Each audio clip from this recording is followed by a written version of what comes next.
तैयारी कर रहा था। तभी वहाँ ये 3 लोग आ गए और उस आदमी को बिठाकर उसे ड्रग्स के इंजेक्शन लगाने लगे और ड्रग्स के ओवरडोज की वजह से उसकी मौत हो गई। उस आदमी को मारने के बाद इन सभी ने कैदियों के कपड़े पहन लिए और एक जेल में अपने आप ही चले गए, जिससे हमें पता चलता है कि ये सभी बड़े ही खतरनाक कैदी हैं और वो जब मर्जी उस जेल से बाहर आ सकते हैं। फिर हम सॉन्ग नाम के कैदी को देखते हैं, जिसे कुछ बाकी कैदियों के साथ उस जेल में ले जाया जा रहा था। अब जब ये लोग उस जेल में पहुंचे तो वहाँ के पुराने कैदी इन नए कैदियों के साथ बदतमीजी करने लगे। तब सॉन्ग को ये सब बर्दाश्त नहीं होता और उसकी पहले ही दिन उस जेल में एक गैंग से लड़ाई हो जाती है। वहाँ एक दूसरी गैंग के लोग इन लोगों को लड़ता हुआ देख रहे थे। असल में ये वाली गैंग इस जेल की सबसे खतरनाक गैंग है। फिर उसी रात उस गैंग के लड़कों ने सॉन्ग को पकड़कर उल्टा लटका दिया और उसे बहुत मारा। वो सॉन्ग से कहने लगे कि इस जेल में रहना है तो हमारे आगे झुक के रहना पड़ेगा। फिर यहाँ इस गैंग के लीडर चैंग ने तो हद ही पार कर दी। उसने सॉन्ग के मुंह पर ही मूत्र विसर्जन कर दिया। तब सॉन्ग कुछ बड़बड़ाने लगा और जब चैंग ने उसका मुंह खोला तो सॉन्ग ने चैंग का कान कच्चा चबा लिया। अब सॉन्ग ने पहले ही दिन आकर नॉनवेज खाना शुरू कर दिया, इसलिए वहाँ के वार्डन ने उसे बुलाया। वहाँ सॉन्ग ने वार्डन से कहा कि ये लोग तो मुझे एक दिन में कच्चा चबा जाएंगे, इसलिए मुझे दूसरे सेल में डाल दो। लेकिन वार्डन ने उसकी बात नहीं मानी। फिर वहाँ का चीफ सॉन्ग को उसी सेल में डालने के लिए ले गया। तभी यहाँ ये गैंग नंबर 2 के लड़के आ गए। वो पहले वाली गैंग तो कम खतरनाक थी, तब उन्होंने सॉन्ग को इतना मारा, लेकिन ये तो बड़े ही खतरनाक है। अब ये पता नहीं सॉन्ग के साथ क्या क्या करेंगे। फिर वो लोग सॉन्ग को पकड़कर अपने साथ ले गए। हैरानी की बात तो ये थी कि ये सब कुछ चीफ की आंखों के सामने हो रहा था, लेकिन उसने सॉन्ग को नहीं बचाया, जिससे हम समझ गए कि वहाँ के सभी ऑफिसर बिके हुए हैं और कोई भी ऑफिसर इन लोगों के मामले में नहीं बोलता। वो लोग सॉन्ग को अपने लीडर इको के पास लेकर गए। इको बहुत ज्यादा खतरनाक है, यहाँ तक कि उस जेल का वार्डन भी उसकी गुलामी करता है। कुल मिलाकर हम ये कह सकते हैं कि इको इस जेल का राजा है और वो जो कुछ भी कहता है वहाँ का कानून बन जाता है। यहाँ इको सॉन्ग से कहने लगा कि अगर तुम्हें इस जेल में जिंदा रहना है तो तुम्हें मेरी गुलामी करनी पड़ेगी। तब सॉन्ग ने साफ मना कर दिया, लेकिन मना करने का तरीका थोड़ा सा कैजुअल है। अब इको अपने आदमियों से कहकर सॉन्ग का हाथ कटवाने लगा। अब डर की वजह से सॉन्ग ने इको की बात मान ली। इको ने देखा कि सॉन्ग ने इतने में ही पैंट में मुंह दिया, इसीलिए उसने सॉन्ग को ज्यादा डराना सही नहीं समझा और वहां से चला गया। इसके बाद सॉन्ग एक पुलिस वाले से पूछता है कि आखिर वो नौजवान है कौन जो इतना चौड़ में रहता है, आज वो मेरे हाथों से मरने ही वाला था। तब वो पुलिस वाला उसे बताने लगा कि इको ही इस जेल का गॉडफादर है। ये कहने के लिए तो सिर्फ एक जेल है, लेकिन इको के लिए ये 5 स्टार होटल से कम नहीं है। वो जो चाहे यहाँ कर सकता है। और हाँ, तुम सेल नंबर 8 के पास कभी मत जाना, वहाँ उसके आदमी रहते हैं। फिर जब सॉन्ग धूप सेकने के लिए बाहर आया तब वहाँ उसे उसका पुराना खबरी गेसिक मिल गया, जो सॉन्ग से पूछता है कि तुम यहाँ कैसे आए, तुम तो पुलिस में थे। तभी चैंग फिर से वहाँ आ गया और सॉन्ग को परेशान करने लगा। वो सॉन्ग से कहने लगा कि आज की रात तेरी आखिरी रात होगी। अब सॉन्ग इससे पहले उसे सुअर बनाता। वहाँ इको की एंट्री हो गई। इको और चैंग की आपस में नहीं बनती थी। वहाँ इको ने चैंग से कहा कि मैं तो तुम्हें गुंडा समझता था, लेकिन तू ये क्या बचकानी हरकतें कर रहा है। इको ने उन दोनों से कहा कि रोज रोज की लड़ाई से अच्छा है तुम्हारा दोनों अपना फैसला कर ही लो। तब सॉन्ग ने कहा कि अगर मैं जीता तो मुझे फ्राइड चिकन और सेल नंबर 8 चाहिए। अब उन दोनों के बीच में मुकाबला शुरू हो गया, जहां सॉन्ग ने बड़े ही आसानी से चैंग को हरा दिया। अब वादे के मुताबिक चीफ ने सॉन्ग को उस सेल से निकालकर सेल नंबर 8 में शिफ्ट कर दिया। अब इसके बाद हम डॉक्टर किम को देखते हैं, जो जेल से बाहर वार्डन से मीटिंग कर रहा था। असल में डॉक्टर किम जेल से बाहर रहकर लोगों से कॉन्ट्रैक्ट लेता था और वार्डन के जरिए उस कॉन्ट्रैक्ट को जेल के अंदर इको तक पहुंचाता था। फिर इको के आदमी उस कॉन्ट्रैक्ट को रात में पूरा करते थे। शुरुआत में जो हमने देखा वो ऐसे ही एक कॉन्ट्रैक्ट का हिस्सा था। आज वो एक ड्रग्स की चोरी का कॉन्ट्रैक्ट लेकर आया है। अब रात में इको के आदमी जेल से बाहर आए और उस ड्रग्स को चुरा कर ले गए, लेकिन रास्ते में उन्हीं के एक साथी हाकी ने उन्हें धोखा दे दिया और वो ड्रग्स लेकर भाग गया। अब इधर वार्डन टेंशन में आ गया, इसलिए नहीं क्योंकि वो ड्रग्स लेकर भाग गया, बल्कि इसलिए कि अगर पुलिस ने उसे पहले पकड़ लिया तो जेल में चल रहे सभी कारनामों के बारे में पुलिस को पता चल जाएगा। अब उसी दिन जेल का इंस्पेक्शन करने के लिए एक हाई लेवल का ऑफिसर आया, जिसका नाम ऑफिसर बे है। उसे अचानक वहां देखकर वार्डन के होश उड़ गए। असल में ऑफिसर बे उस जेल के बारे में सब कुछ जानता था, लेकिन उसे आज तक उनके खिलाफ कोई सबूत नहीं मिला, इसीलिए वो अभी तक कुछ नहीं कर सका। इसके बाद वो इको से मिला।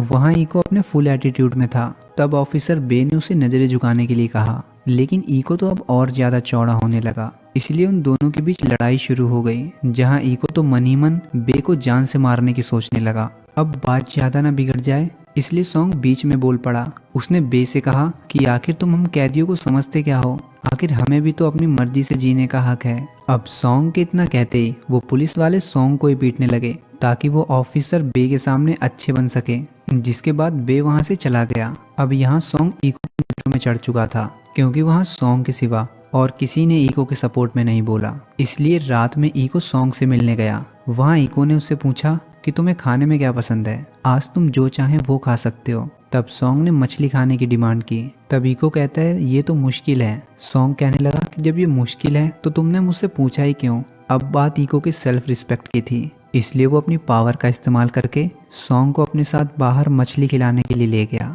वहाँ ईको ने पूछा कि तुमने आखिर मेरी मदद क्यों की। तब सॉन्ग ने बताया कि तुम्हें इम्प्रेस करने के लिए, क्योंकि इतने खूंखार कुत्तों से भरी उस जेल में जिंदा रहने के लिए मुझे ऐसा करना पड़ा। यहाँ ईको कहता है कि मैंने सुना है कि तुम एक पुलिस वाले थे, तो क्या तुम मेरे लिए किसी को पकड़ कर ला सकते हो, तुम्हें इस काम के पूरे $1,00,000 मिलेंगे। तब सॉन्ग कहने लगा कि मैं सिर्फ उसे पकड़ कर लाऊंगा, अपन को कोई लफड़ा नहीं चाहिए। अब वहां से जाते समय सॉन्ग को अपने भाई की याद आने लगी। जब सॉन्ग पुलिस में था तब उसका भाई उससे मदद मांगने आया था, क्योंकि उसका भाई एक रिपोर्टर था और उससे कुछ लोगों के काले कारनामों के बारे में पता चला था। लेकिन किन्हीं कारणों की वजह से सॉन्ग उसकी मदद नहीं कर पाया। खैर, सॉन्ग जिस आदमी की तलाश में है उसका नाम हाक्यू है। ये वही आदमी है जो उस दिन ड्रग्स लेकर भाग गया था। सॉन्ग ने कुछ दिनों के बाद हाक्यू के दोस्त को पकड़ लिया और उसे पीटने के बाद उसने हाक्यू का भी पता बता दिया। फिर उसी रात सॉन्ग ने हाक्यू को भी ढूंढ लिया और सॉन्ग ने उसे पकड़कर ईको को सौंप दिया। फिर ईको उसे जेल में लेकर गया और उसे फांसी पर लटका दिया। सॉन्ग ये देखकर खुश नहीं था, लेकिन वो ईको के खिलाफ भी नहीं जा सकता था। वहाँ ईको ने वादे के मुताबिक सॉन्ग को $1,00,000 दे दिए। फिर अगले दिन सॉन्ग साफ सफाई करने के बहाने उस वार्डन के ऑफिस में नजर रखने लगा। अब इसके पीछे क्या रीजन है वो हमें कुछ देर में पता चलेगा। फिर एक दिन जब वो सभी बैठकर खाना खा रहे थे, तब सॉन्ग और ईको के खास आदमी ली के बीच किसी बात को लेकर बहस हो गई। अब खाना खाते वक्त ईको को कोई डिस्टर्ब करे ये उसे पसंद नहीं है, इसीलिए उसने एक भारी भरकम प्लेट उठाकर ली का सर फोड़ दिया और उसने सॉन्ग से सिर्फ इतना ही कहा कि तू भी अपनी जुबान पर थोड़ी लगाम लगा। अब इस बारे में जब चैंग को पता चला तो मौके का फायदा उठाने के लिए वो ली से मिलने गया। चैंग ली को भड़काने लगा कि देख लेना, एक दिन वो सॉन्ग तुम्हारी जगह ले लेगा और ईको का खास आदमी बन जाएगा और तुम्हारी कोई हैसियत नहीं रहेगी। अब धीरे धीरे चैंग पॉइंट पर आ गया। उसने कहा कि क्यों ना तुम ईको को मारने में मेरा साथ दो, तुम्हें कुछ नहीं करना, जो करूंगा मैं करूंगा, तुम्हें सिर्फ शांत रहना है। लेकिन ली ईको का वफादार था, इसलिए वो चैंग की बातों को अनसुना करके वहां से चला गया। इधर जब सॉन्ग को मौका मिला तो वो वार्डन के ऑफिस में चला गया और छानबीन करने लगा। वहाँ सॉन्ग को कुछ रिकॉर्डिंग्स मिली, जिसमें से एक रिकॉर्डिंग उसके भाई की थी। उस रिकॉर्डिंग में डॉक्टर किम वार्डन से कह रहा था कि एक रिपोर्टर हमारे बारे में सब जानता है और वो खुलासा करने वाला है, तुम जल्द से जल्द ये बात ईको तक पहुंचा दो। अब ये देखने के बाद हमें पता चला कि सॉन्ग इस जेल में अपने भाई के काम को पूरा करने के लिए आया है। सॉन्ग इस रिकॉर्डिंग को सुन ही रहा था कि तभी वार्डन वहाँ आ गया। वार्डन को सॉन्ग पर शक होता, इससे पहले ही एक ऑफिसर वहाँ आया और उसने वार्डन से कहा कि इसे मैंने ही यहाँ साफ सफाई के लिए भेजा था। तभी ये ऑफिसर सॉन्ग को अपने साथ ले गया और उसे कोने में ले जाकर कहने लगा कि मैं तुम्हें कई दिनों से देख रहा हूँ, तुम्हें जब भी मौका मिलता है तुम उस रूम में चले जाते हो, आखिर करते क्या हो तुम। अब जब उस ऑफिसर ने सॉन्ग की तलाशी ली तो उसे सॉन्ग के पास से एक पैसों की गड्डी मिली। तब वो समझ गया कि सॉन्ग उस कमरे में पैसे चुराने जाता है। तब ये ऑफिसर बोला कि पैसे चुराने में मैं तुम्हारी मदद करूंगा, लेकिन तुम जितने भी पैसे चुराओगे उसमें से आधे मुझे दोगे। अब अगले दिन डॉक्टर किम जेल में ईको से मिलने आया। वो किसी ड्रग्स के लेन देन के सिलसिले में वहां आया था। जब ये लोग इस कमरे में अकेले बतिया रहे थे तब ली ने वहां के सभी दरवाजों को बाहर से बंद कर दिया। तभी वहां चैंग अपने आदमियों के साथ पहुंचा और उसने ली को मारकर बेहोश कर दिया ताकि किसी को शक ना हो कि ली उसके साथ मिला हुआ था। अब यहाँ अकेले होने के बाद भी ईको उन लोगों से नहीं डरा, बल्कि उसने एक को पकड़कर उसकी बड़े ही बेरहमी से आंख निकाल ली। अब ये देखने के बाद चैंग घुटनों पर बैठ गया और उससे माफी मांगने लगा, गलती से मिस्टेक हो गया भाई। अब ईको ने भी उसे बच्चा समझकर माफ कर दिया, लेकिन ईको जैसे ही पीछे मुड़ा चैंग ने उसे पीछे से चाकू मार दिया। तभी वहाँ सॉन्ग उड़ता हुआ आया और एक एक करके वहाँ सभी को मारने लगा। फिर कुछ देर में वहाँ वार्डन भी आ गया, जिसने वहाँ बीच बचाव किया और कहने लगा कि इन्हें जरा सी भी छूट क्या दे दो, ये तो सर पर ही चढ़ जाते हैं। लेकिन चैंग को अभी भी खुजली मच रही थी। उसने जाते जाते सॉन्ग पर पीछे से हमला कर दिया, जिससे सॉन्ग वहीं पर बेहोश हो गया। अब हम पास्ट का सीन देखते हैं, जहाँ सॉन्ग के भाई की मौत हो गई है। वहाँ सॉन्ग का साथी जियोंग उससे कहता है कि मुझे नहीं लगता कि ये एक्सीडेंट था, मुझे तो लगता है उसे मारा गया है। जिससे सॉन्ग समझ गया कि उसे उन लोगों ने ही मारा है जिन लोगों के खिलाफ उसका भाई खुलासा करने वाला था, और वो जो कोई भी है उस जेल से ही जुड़े हुए हैं। अब ये बताने के लिए सॉन्ग कमिश्नर के पास गया। तब कमिश्नर ने उससे कहा कि हम ऐसे ही किसी को बिना सबूतों के नहीं पकड़ सकते, और उन्हें तो बिल्कुल भी नहीं जो पहले से ही जेल में हैं। तब सॉन्ग ने कहा कि मुझे उस जेल में भेजो, क्योंकि अंदर जाकर ही पता चलेगा कि वो लोग आखिर काम कैसे करते हैं। खैर, इसके बाद चैंग को दूसरी जेल में शिफ्ट करने के लिए ले जाया गया, लेकिन चीफ ने उसे बीच रास्ते में ही उतार दिया। तब पीछे से एक कार ने आकर चैंग को उड़ा दिया। ये इको से पंगा लेने की सजा चैंग को मिली है। इसके बाद जेल में इको ने अपने सभी गैंग मेंबर्स को एक जगह पर इकट्ठा किया और उनसे कहने लगा कि तुम में से किसी ने मुझे धोखा दिया है, वो अपने आप ही बाहर आ जाए तो ज्यादा अच्छा होगा। तभी ली घुटनों पर बैठकर इको से अपनी जान की भीख मांगने लगा। वहाँ इको ने सॉन्ग से कहा कि इसका गेम तुम बजाओ, आज मेरा व्रत है। अब सॉन्ग के लिए बहुत अच्छा मौका था अपने भाई के हथियारों में से एक को कम करने का, जिसके बाद सॉन्ग ने मशीन से ली के टुकड़े कर दिए। अब इसके बाद इको सॉन्ग से मिलने आया। उसने सॉन्ग से कहा कि शुरुआत में तुम्हें ये सब अजीब लगेगा, लेकिन धीरे धीरे तुम्हें इसकी आदत पड़ जाएगी, क्योंकि यहाँ की दुनिया और बाहर की दुनिया में ज़्यादा फर्क नहीं है। हमें जीने के लिए अपनी ज़िंदगी में कुछ गलत काम करने ही पड़ते हैं। तुम सिर्फ मुझे देखो और सीखो, एक दिन तुम भी मेरी तरह राज करोगे। फिर अगले दिन कुछ कैदियों को जेल से बाहर साफ सफाई करवाने के लिए ले जाया गया, जिसमें सॉन्ग भी शामिल था। वहाँ सॉन्ग ने इस ऑफिसर को पैसे दिए और कुछ देर के लिए वहाँ से गायब हो गया, ताकि वो ऑफिसर जियोंग से मिल सके। उसने जियोंग को रिकॉर्डिंग देकर कहा कि इसमें इको के खिलाफ सारे सबूत हैं। तब जियोंग ने कहा कि अगर तुम इस जेल में ज़्यादा दिनों तक रहोगे तो तुम्हारी मुसीबतें बढ़ सकती हैं। लेकिन सॉन्ग किसी भी कीमत पर अपने भाई को इंसाफ दिलाना चाहता है। अब इधर वार्डन इको से मिला। उसने बताया कि ऑफिसर बे हमारे बारे में सब जानता है और उसने मेरी नाक में दम कर दिया है, इसलिए मैं तुम्हारी और मदद नहीं कर सकता। मैं तुम्हें इस जेल से आज़ाद कर रहा हूँ और बाहर जाकर तुम कुछ भी कर सकते हो। अब इको को गुस्सा आ गया। उसने वार्डन से कहा कि तुझे मैंने ही यहाँ का वार्डन बनाया है, और अगर दोबारा मुझे इस जेल से निकालने की बात की तो मैं तेरी फैमिली की ज़िंदगी को नर्क बना दूंगा। अब इसके बाद इको ऑफिसर बे का काम तमाम करने के लिए अपने कुछ लड़कों के साथ जेल से बाहर गया। सॉन्ग भी इन सब में शामिल है। ये सॉन्ग के लिए काफ़ी अच्छा मौका था इको को रंगे हाथों पकड़ने का। सॉन्ग ने पहले ही जियोंग से कह दिया कि तुम डॉक्टर किम पर नज़र रखना, और जब भी मुझे मौका मिलेगा मैं तुम्हें फ़ोन करके सब बता दूंगा। इसलिए जब सॉन्ग को मौका मिला,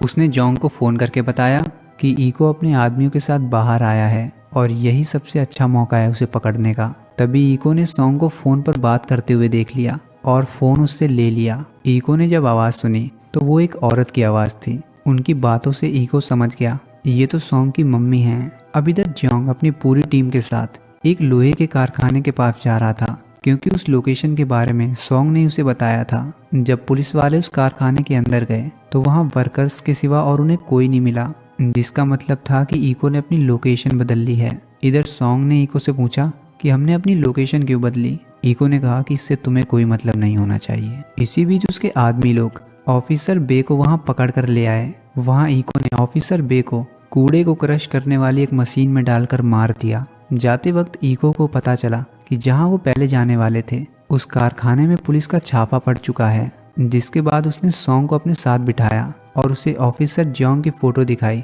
और पूछा कि क्या तुम उसे जानते हो, इसी ने उस कारखाने में छापा मारा था और मुझे लगता है कि यहाँ का कोई आदमी उससे मिला हुआ है। तब सॉन्ग ने कहा कि मैं इसे नहीं जानता। अब हम देखते हैं कि इको ने जियोंग को पकड़ लिया है और उसने फ़ोन पर अपने आदमी को ऑर्डर दिया कि वो जियोंग को जान से मार दे। जियोंग के तड़पने की आवाज़ इको सॉन्ग को भी सुनाने लगा।